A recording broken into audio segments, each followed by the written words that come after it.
Olá, como eu prometi para vocês, o Cristóvão da CBN Amazônia está aqui com a gente, vamos conversar com ele. Bom dia, Cristóvão, quais são os destaques de hoje? Repórter CBN, as principais notícias do dia, a cada meia hora. Olá, Thaís. Olá, os nossos teleouvintes. Eu estou aqui já na última meia hora do jornal CBN Amazônia Notícias. Deixa eu baixar um pouquinho aqui o som que estava muito alto. E na sequência a gente vai fazer um giro de reportagem, um giro ao vivo com os nossos repórteres aí pelas principais capitais da Amazônia, saber o que está acontecendo aí por essa grande região amazônica, não é? Bom, os destaques de hoje, há toda uma expectativa em torno do julgamento, daquele famoso processo de pedido de cassação do governador José Mello aqui do Amazonas. A presidente do TRE resolveu colocar em votação para o pleno hoje, e é claro que toda vez que coloca em votação esse processo, chama a atenção da imprensa toda, tem toda uma expectativa. Esse julgamento já foi adiado várias vezes, com pedido de vistas e coisa e tal.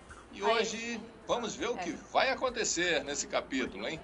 Bom, quem está visitando a região é o presidente da FUNAI, o João Pedro. Ele foi lá em Parintins ver a confusão que está acontecendo por lá. Bom, em geral, os índios, as etnias, pedem a saída dos administradores da FUNAI, das casais e coisa e tal. Aqui no Amazonas, a confusão é em cima do secretário de Estado, o Bonifácio Baniwa. Enfim, a questão indígena está sempre em pauta por conta também do julgamento daquela PEC lá de Brasília que passou lá na Câmara, né, proibindo o infanticídio, que é uma tradição das populações indígenas. Agora não pode não. Agora as entidades têm que denunciar, agora o bicho pegou.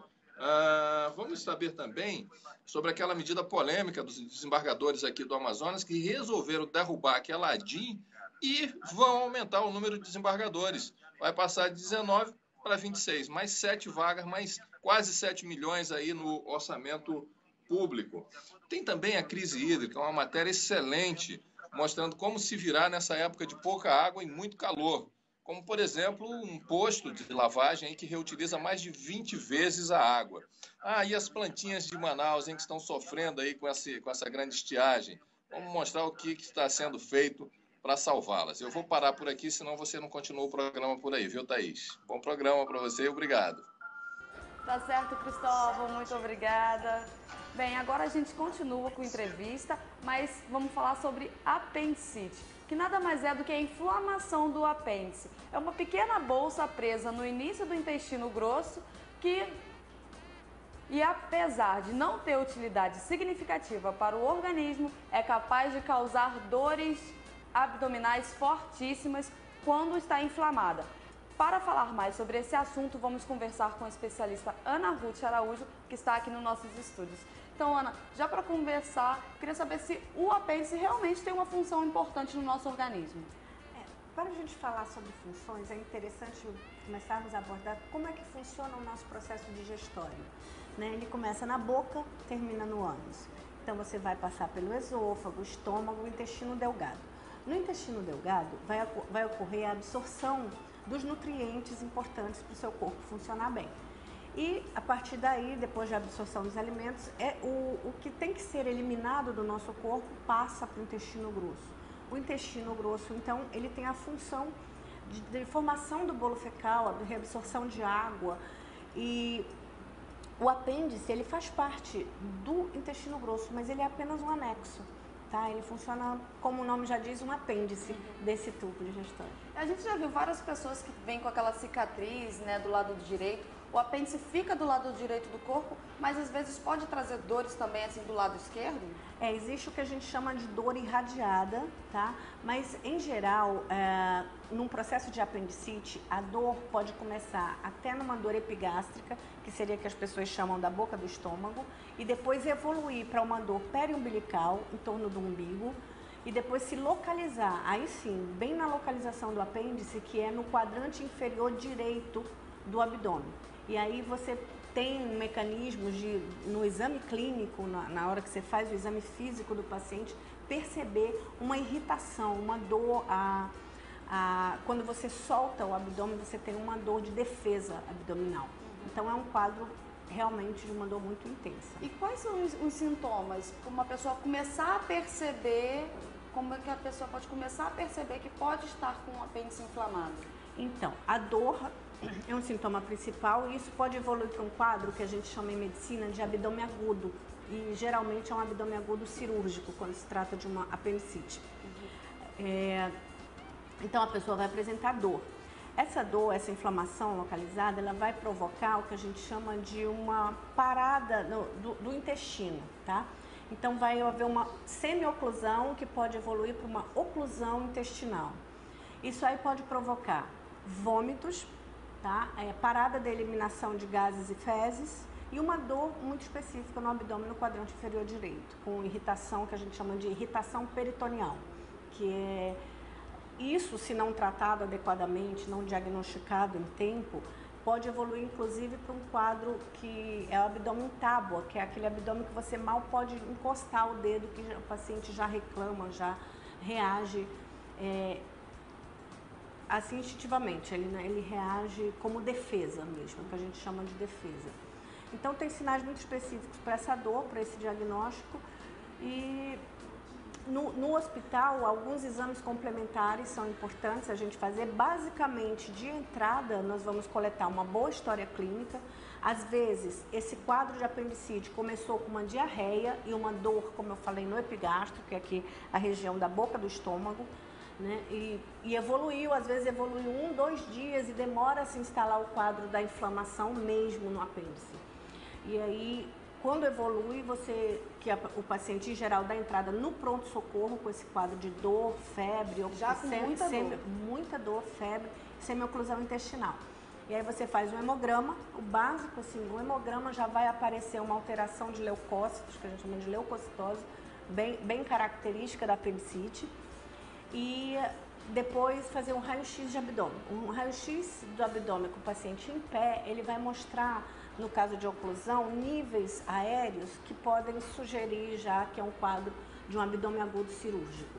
E aí é só observar o paciente, geralmente o cirurgião vem, avalia e dá indicação ou não se está na hora de operar o paciente. Tá certo. Eu vou pedir para a nossa produção colocar agora a primeira tela, só para a gente ilustrar onde que fica o apêndice exatamente, aqui na nossa tela, né, que é uma bolsinha, na verdade, né? Exatamente. Ele fica naquela localização ali, tá aparecendo. Só que quando ele inflama, ele distende, né? Então esse conteúdo que na verdade cresce, forma um pseudotumor, assim. E ele pode, como é órgão oco também, que ele faz parte, é um apêndice do intestino grosso, aquele conteúdo, caso haver perfuração, pode cair na cavidade abdominal. E aí, se não foi operado a tempo antes de uma perfuração, aí sim evolui para um quadro mais grave ainda, porque que a gente chama de peritonite. E como o intestino grosso é um ambiente contaminado, pode dar uma peritonite bacteriana importante, aí a cirurgia vai ficar muito mais difícil. Então, sempre, eu costumo dizer em medicina, o mais importante é fazer o diagnóstico o quanto antes, para a gente intervir o quanto antes que se instalem complicações, como por exemplo a perfuração, a peritonite bacteriana, né? E aí você pode resolver de uma maneira simples. Hoje tem atos cirúrgicos extremamente simples, sem muita. Mas a gente só consegue fazer esse tratamento com cirurgia ou através de antibiótico também dá para? Não, no caso de uma apendicite instalada, o tratamento é cirúrgico e em geral no pronto-socorro. Não é um quadro como, por exemplo, se você tem uma pedra na vesícula, você tem dor de vez em quando, vômito, intolerância a alimento, você faz o diagnóstico, você se prepara para fazer uma cirurgia, né? Isso a gente chama de cirurgia eletiva, tá? No caso do apêndice, isso não existe. Se você abrir um quadro de apendicite, que é uma infecção aguda, que evolui para um quadro de abdômen agudo cirúrgico, o tratamento é cirúrgico e é assim imediato, é no pronto-socorro, é uma cirurgia de urgência. E por mais que ele não tenha uma função assim significativa no nosso organismo, se não tratado ele pode levar à morte? Claro, qualquer infecção pode levar à morte, né? Então, ainda mais num caso desse que não tratando essa infecção, não tirando logo a causa, você vai ter perfuração, vai ter peritonite, a complicação com certeza evoluir para um mecanismo de morte comum em casos não tratados de abdômen agudo cirúrgico, que é a septicemia, que é uma infecção generalizada e até um choque quando o paciente perde muito líquido. Né? E vindo para cá da minha casa, meu pai falou que a avó dele falava para ele que não podia comer semente de tomate, semente de uva, porque podia entrar no apêndice e dar alguma complicação. Isso é só mito ou realmente pode acontecer? Geralmente é mito, né? Não tem essa questão das sementinhas que vão pro apêndice, não. Nenhum tipo de alimentação pode influenciar? Não. Realmente é uma sorte, né? A pessoa foi sorteada para ter uma inflamação no apêndice. Eu já vi situações que não tinha nada a ver, pessoas com hábitos extremamente saudáveis, não tem nem ingesta muito de farinha, porque na região dizem que a farinha também tem muito a ver com isso. Não tem, e a pessoa desenvolve apendicite, não tem essa relação direta. Não tem uma causa que possa desenvolver esse processo inflamatório? Não, uma inflamação bem espontânea mesmo. Então tá, além disso, nós podemos, quando a gente deve procurar o médico? E qual que é o médico especializado que toma conta desse tipo de doença? Então, como eu falei, em geral, esses quadros vão para o pronto-socorro. Nunca você diz, eu vou procurar um médico porque eu acho que eu estou com apendicite. No clínico geral. Você vai para o pronto-socorro. Em geral, quem te atende na entrada é o clínico, tá? É o clínico, o médico clínico do pronto-socorro. E aí tem vários diagnósticos diferenciais, ou seja, situações que podem ser confundidas com apendicite, que o clínico tem que fazer. Desde uma doença inflamatória pélvica na mulher, que é muito comum ela ter corrimentos e ter uma doença inflamatória pélvica evoluindo com anexite, que é já a inflamação das trompas e ovários ali. Isso pode confundir com apendicite. O médico do pronto-socorro ele tem que estar apto para pensar nesses vários diferenciais. Isso no início. Uma ultrassonografia pélvica ou transvaginal, no caso da mulher, ela pode te ajudar muito nesse diagnóstico inicial já da doença inflamatória pélvica. Outro diagnóstico importante, quando o quadro já está mais evoluído um pouco, seria uma úlcera péptica perfurada, por exemplo, quando você já tem um abdômen um abdômen instalado.